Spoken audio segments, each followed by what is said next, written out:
Hi everyone, welcome to the shack for this weekend update on what I'm up to, and you are looking at the Belka DX. Some of you no doubt will have seen, I think I've uploaded 5 videos for this radio. The first was the unboxing and first power up, which the unboxing part was very straightforward. All you get is the radio and a telescopic antenna with a BNC connector, all rolled up in some bubble wrap. But following a rather unauspicious start, this radio has proven to be absolutely superb. I've recorded Radio Clube de Para in Brazil, Radio Tama, Peru, Radio Mozov Chasqui, Bolivia, and Radio Aparecida, also Brazil. And 2 of those stations, Radio Mozov Chasqui in Bolivia and Radio Aparecida in Brazil, are 2 of the most difficult shortwave stations to copy in Europe, of those stations that can in theory be copied. And what that means is that this little radio, which as some of you will already have seen, is as good possibly as many of my existing radios, and probably better than most of them. And it's absolutely tiny. It's just a bit bigger. It's bigger than a box of matches. It's about the same size as a box of Swan Vesta matches, if anyone remembers those. And in terms of sensitivity, selectivity, well, I don't want to rerun the same video, but it's just proving to be absolutely incredible. Now, of course, you can argue, well, you know, he's got a Wellbrook ALA 1530 attached to it, so which is obviously helpful. And you know, it's more about the antenna potentially than the radio, and that, to a certain extent, that is true.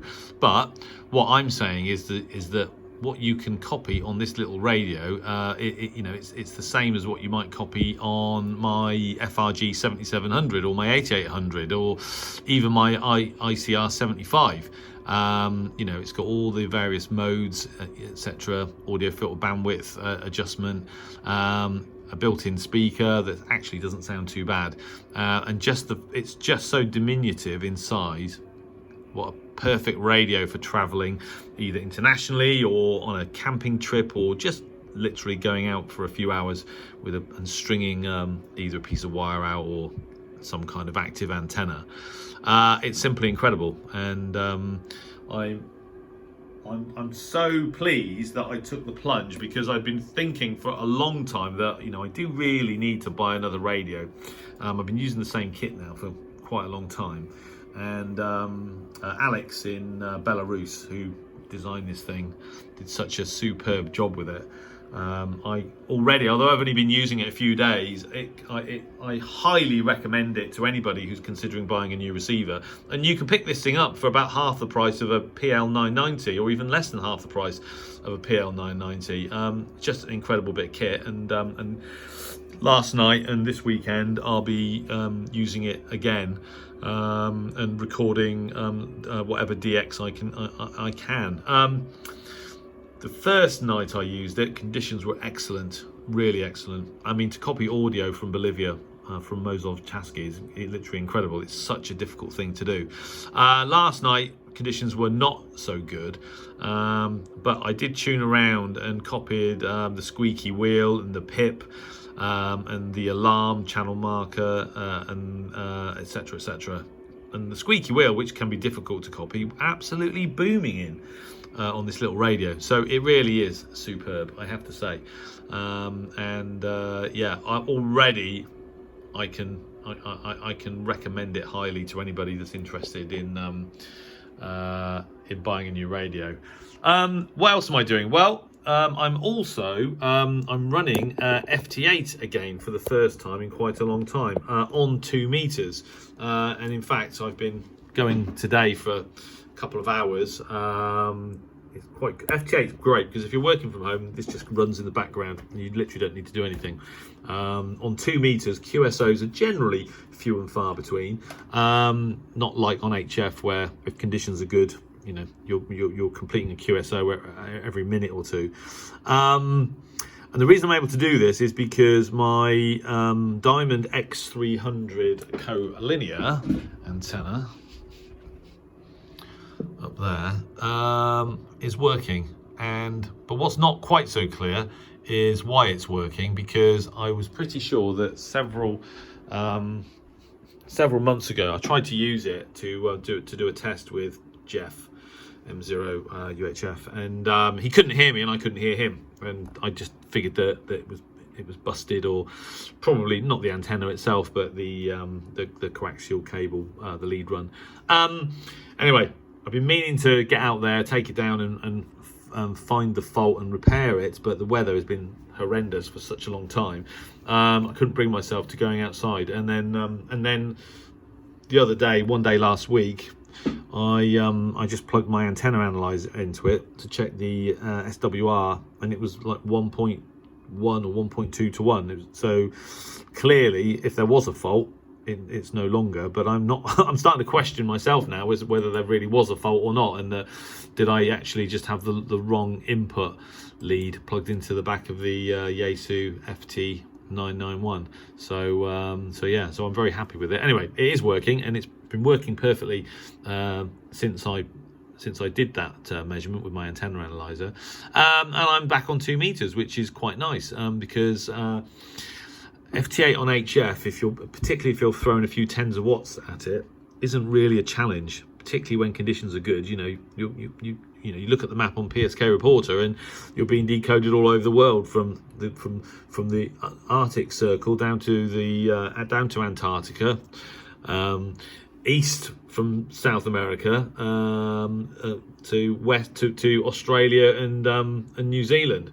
So 2 meters, of course, is much different, particularly with the Collinear sort of vertical antenna I'm using. So I'm doing that for a couple of days actually. It was quite fun. We had a Zoom call on Wednesday night, and then afterwards 3 or 4 of us got on FT8, and we managed to work each other. So yeah, it's always interesting to be decoded on the continent as well, which I have been in the past few minutes on the sort of coastline from France, and then a couple of hours ago from Holland. But it excuse me, because it's more of a challenge, it makes it more interesting. So and I quite like it. So I'm actually calling CQ right now, and let's see how far I get. But every now and then conditions lift, and the receive side of the WS-JTX software just starts filling up with signals, and then as quickly as that situation develops, it all goes away, and then you don't see anything for some time. So which is basically where I am right now with it. So, but nevertheless, I've always enjoyed FT8. Not everyone's cup of tea. Not everybody agrees with it. And the reason they don't agree with it is because they think it de-skills the hobby, because you don't have to do very much.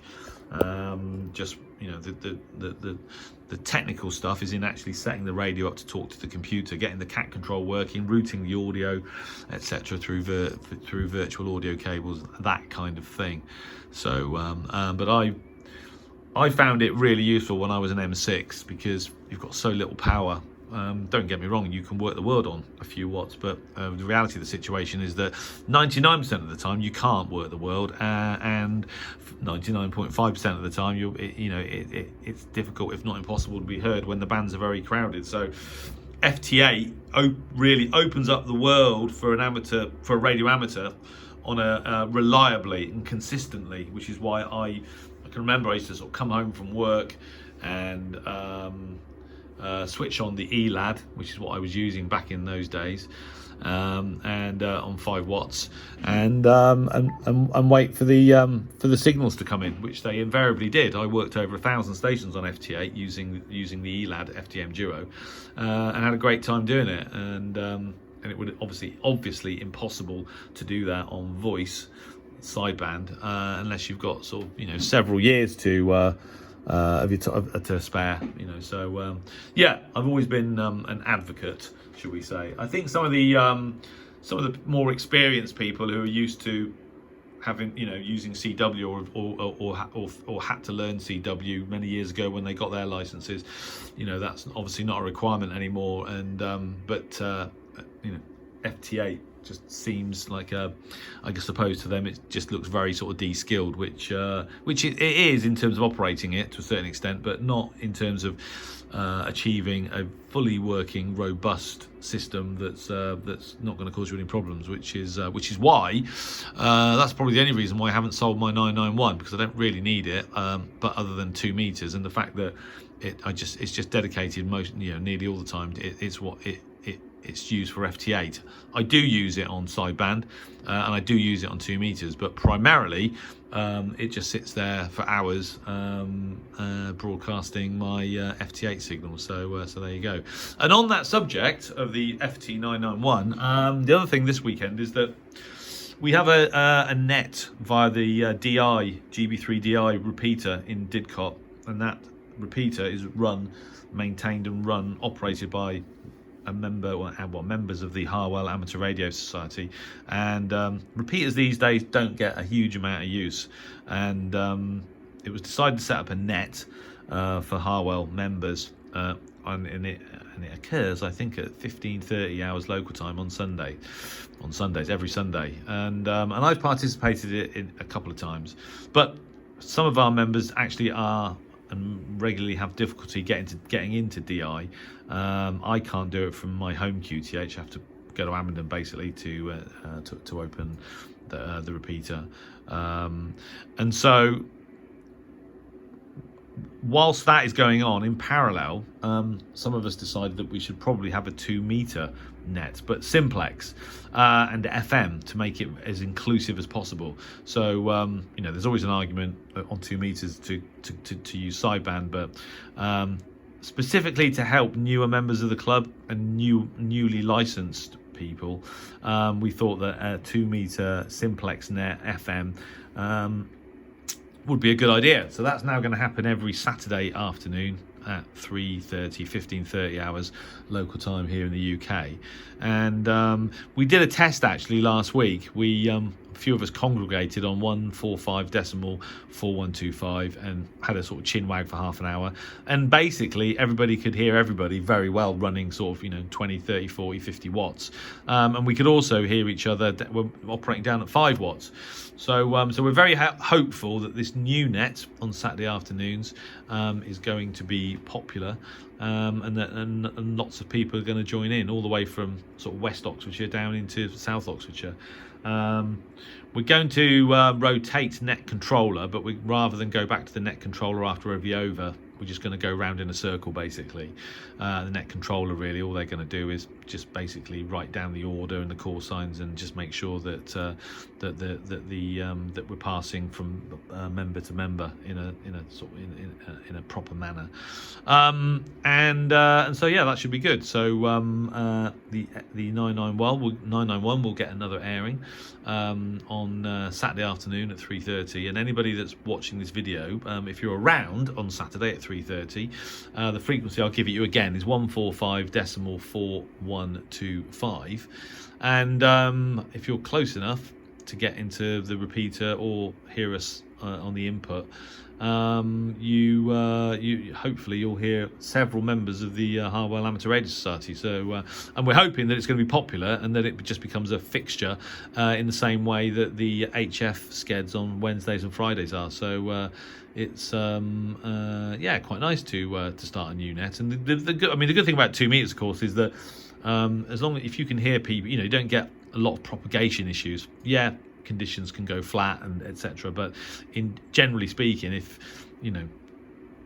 I'm copying someone in Abingdon here at sort of plus at 10 over, and they're using sort of 15 or 20 watts, you get the idea. So 2 meter simplex net, 145.4125 on Saturday at 15:30 until about 5 p.m. 1700 hours. So we're going to have a go at that as well. And then the only other thing really I suppose to mention is the 7300. We have a net tonight as usual, run by Roger G0AOZ. and we'll be starting on top band 1.846, moving to 80 meters 3.710 around about 21:15 hours, something like that, about 21:15. Start at 80 at 20:30 hours, and then QSY about 21:15 usually. And just to remind everybody that the Harwell Amateur Radio Society website is up and running, the new site, and the Twitter feed, which has accumulated more than 100 followers in the 3 or 4 weeks that I've been running it, which is great. We have 46 followers on the Twitter feed. Now we've got 150 something, so which is great. But anybody watching this video, if you could immediately open up Twitter and look for the @ Golf 3 Papa India Alpha @G3PIA, and then follow Harwell Amateur Radio Society on Twitter would be great.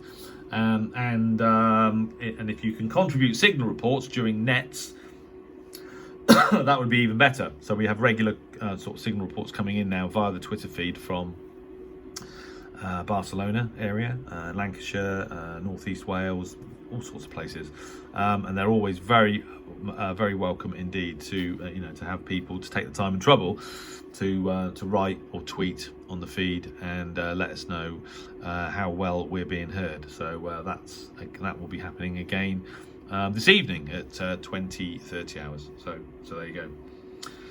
Beyond that, there's some sort of mumbling about this new sort of EMC regulations that Ofcom are bringing in.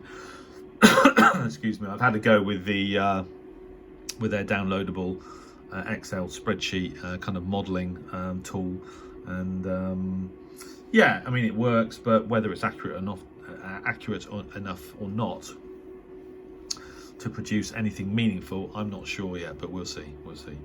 But in the meantime, I think we just have to operate our stations as safely and as efficiently as possible. That's what the full license manual tells you what to do, and that's what we should all do, in my book anyway. So it's no great shakes me, no big deal. That's how you're supposed to operate a station. So that's about it. Thanks very much for watching this video, and everybody keep safe. Try and find some time to listen to the radio or experiment with antennas, etc. And I'll no doubt talk to some of you via the comments on the channel. So I wish you all an excellent weekend, good DX, keep safe, and 73.